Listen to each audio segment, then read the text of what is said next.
আসসালামু আলাইকুম গাইস। এই যে লাশ নিয়ে আসছে, এখন জানাজা হবে। আমরা আছি এখন যে বাবুনগর স্কুলের মাঠে জানাজা হবে। এটা হচ্ছে জাফরের জানাজা আর কি।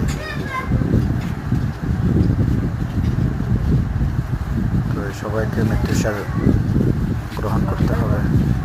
আল্লাহ পাক ওনাকেও জান্নাতবাসী বানান। অনেক ভালো মানুষ ছিলেন, অনেক ভালো মানুষ ছিলেন।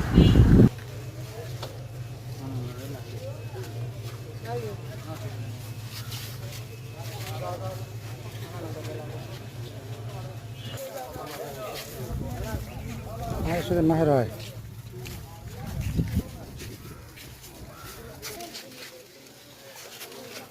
সালাম আলাইকুম।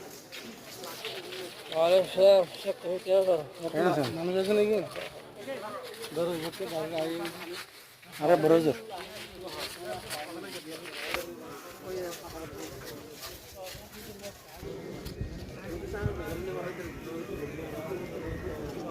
माशाल्लाह मैंने भी लाइव कैसा होता ना नया वीडियो करती।